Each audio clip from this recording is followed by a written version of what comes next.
guys, how are you? This is our third City Kids video. And we've got a load more things for you guys to enjoy this time. We're going to look at the third chapter of the story of Jonah. We've got a craft that we can make together. We've got a verse from the Bible that we can learn together. And then at the end of this video, another one of our leaders is going to get really messy. I can't wait. So last time round, you guys could have voted for Rachel or for Ruth to get really messy. And we'll find out later on which one of our leaders it's going to be. But first off, we are going to make a craft together. And Jess is going to show us how we can do that. Hi City Kids, it's Jess. I'm here to show you how to make a paper plate whale. Or if you've not got paper plates at home, you can also use paper and cut a circle out, like I've done here. The next job, so I'll tell you what you need actually. You need a paper plate or a sheet of paper, some scissors, a pen, sellotape or glue. Okay, so you're going to get your paper plate to start with, or your circle from your sheet of paper, and you're going to cut just the edge off like that so it turns into a semicircle. Yeah? And the next job is, with a sheet of paper, you're going to cut a rectangle out like that, and the bigger side of your paper plate or your sheet of paper, you're going to stick that there. So I'm just going to use my sellotape to do that. So it looks a bit like that. It's a bit like a mushroom, doesn't it? Sideways. Yeah. Then your other semicircle is going to be your tail. So if we put the curved edge in, we're going to stick that on with our glue or our sellotape like so. I'm using sellotape, but you can use glue if you like. So it looks like that. Then, to add a finishing touch, whales usually have water coming out of the top of their heads, don't they? So I've created a bit like water to go above it, like that, using my sheet of paper. And then I'm just going to stick that on like so. And then the shape is ready. Then using colours, your felt tip pen, you can draw your face on it. So I'm just going to give my whale a little eye, little eyebrow, and a smiley face, like that. Might add some effects to the water so you can see it coming out, and a few scales to the tail, like so. And that is my paper plate or paper whale. You can decorate yours however you want. You can add googly eyes, felt tips, coloured pencils, or even coloured paper, whatever you like. Thank you, bye. Fantastic, thank you Jess for another great craft. Now I've got a little game for us to play. It is a coded message for you guys to crack. That's because in our story today, God gives a really important message to Jonah. It is a message for him to take to the people living in the city of Nineveh. Now my coded message is nowhere near as important as the message that God gives to Jonah. My coded message is the punchline to a joke. So here's the joke on the screen. The joke is, where do cows go on Friday nights? And now underneath that joke there are lots of pictures, lots of emojis, and each of these emojis links to a different letter of the alphabet. And I'll give you guys 1 minute to crack that code. So here at the bottom of the screen is the key that you need to crack that code. It's all the letters of the alphabet with a different picture next to them. So can you link the pictures in the punchline to my joke with the picture in the key at the bottom? Okay, are you ready? You've got 1 minute. Your time starts now. Can you match the letters and the pictures?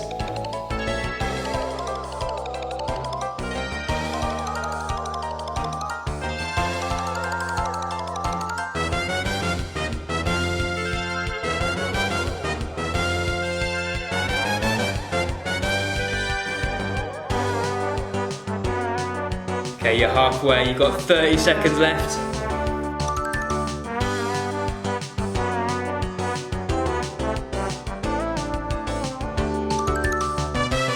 20 seconds. Oh, it's getting close. 15. 10 seconds left. 5, 4, 3, 2, 1, 0. Time is up. Great. Did you crack the coded message? Did you work out what the punchline to the joke was? Let's put it up on the screen again. So the joke was, where do cows go on Friday nights? And here was the punchline. They go to the movies. There you go. Did you get it? It's because they're a cow. They go to the movies. Brilliant. Great joke. Okay, now I've got for you the next part of the story of Jonah. So Rachel is going to tell us this section of the story. And then after that, Andy's got a verse from the Bible that we can learn together. Hi City Kids! This term we've been learning about Jonah in our stories. So why don't we start with a quick recap. In Jonah chapter 1 we saw that God told Jonah to go to Nineveh to preach against it. But Jonah didn't, and instead ran away, got on a boat, got thrown into the sea because of a storm, and was swallowed by a big fish, showing us God is in control of all he created. In Jonah chapter 2, we saw that, still in the fish, 3 days later Jonah prayed to God and the big fish vomited him out, showing us that we should pray to God, our rescuer. This week, we're in Jonah chapter 3, and I'm going to read it for us now, so listen carefully. Jonah goes to Nineveh. Then the word of the Lord came to Jonah a second time. Go to the great city of Nineveh and proclaim to it the message I give you.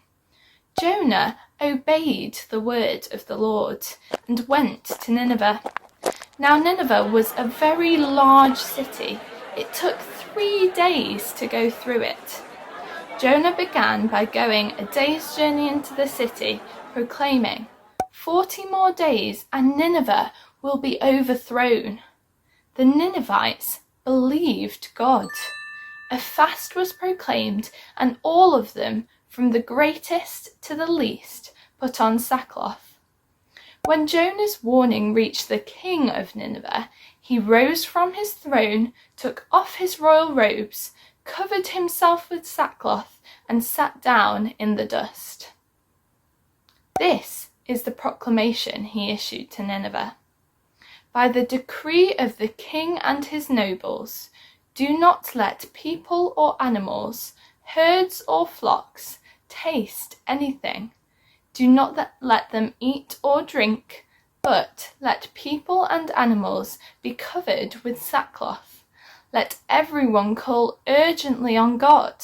Let them give up their evil ways and their violence. Who knows? God may yet relent and with compassion turn from his fierce anger so that we will not perish. When God saw what they did and how they turned from their evil ways, he relented and did not bring on them the destruction he had threatened. There are a few things in this passage which might be hard to understand, so let's talk about them now. Firstly, when it says Jonah proclaimed God's message, it basically means that he went around the city saying it really loudly and telling all of the Ninevites, who are the people who lived in Nineveh. We also see that the Ninevites put on something called sackcloth.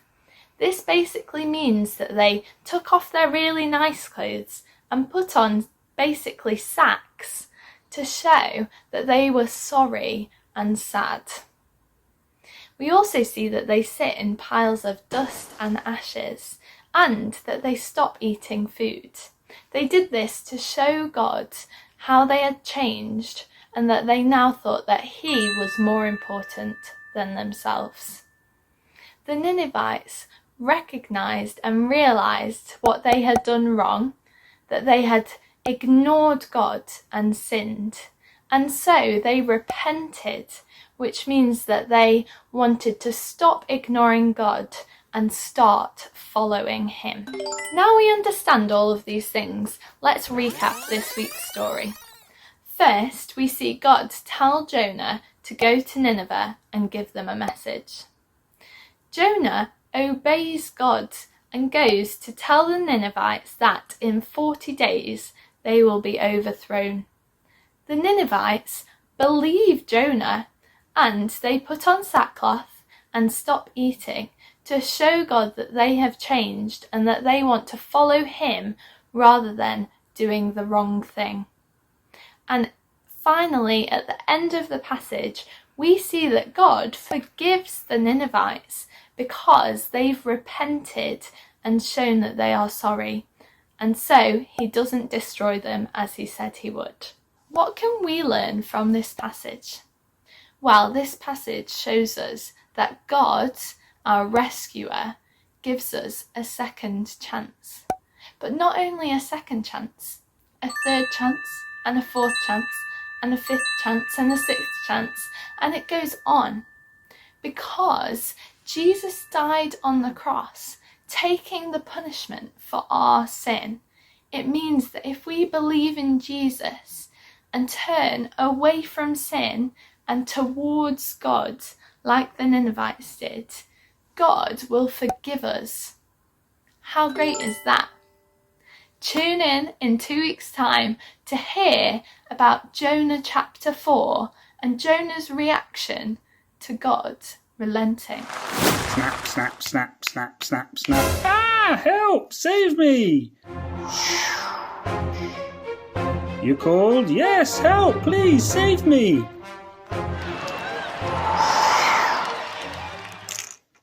Snap, snap, snap, snap, snap, snap. What do you do when you need to be saved? Well, you call on someone. And that's what today's memory verse is all about. So this is the verse we're going to be learning. And I'll say it first and then we'll all repeat it together. So he's saying, everyone who calls on the name of the Lord will be saved. And then the book of the Bible is Romans 10, verse 13. So do you think we can all say that together? Everyone who calls on the name of the Lord will be saved. Romans 10, verse 13. Have you got that? Let's take away one of these blocks. Okay, let's say it again. Everyone who calls on the name of the Lord will be saved. Romans 10, verse 13. Very good. Is it getting harder now? Let's try again.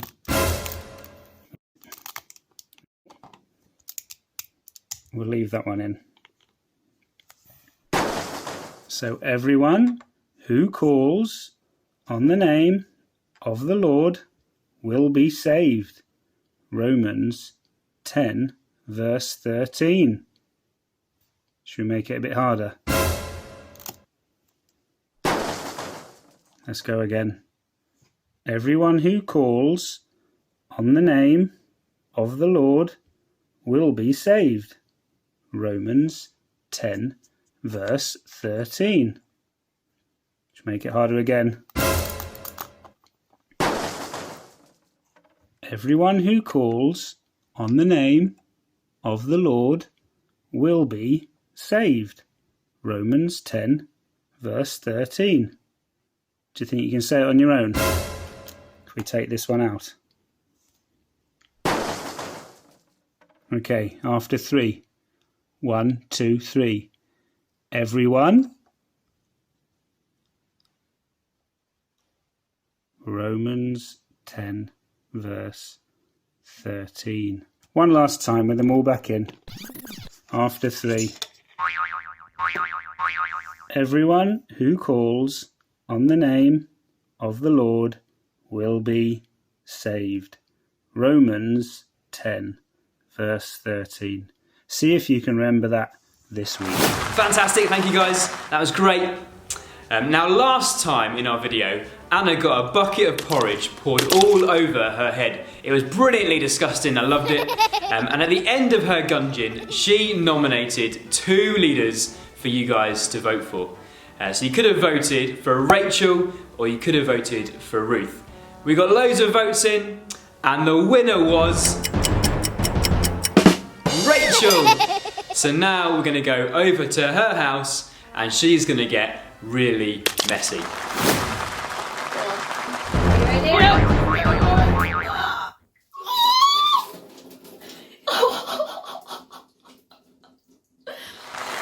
Fantastic!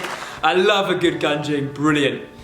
So Rachel nominated 2 more leaders that you guys can vote for. Head to our website, scroll down to the bottom, and there you can vote for either Jess or Andy to get really messy in our video in 2 weeks' time. I can't wait, I love it.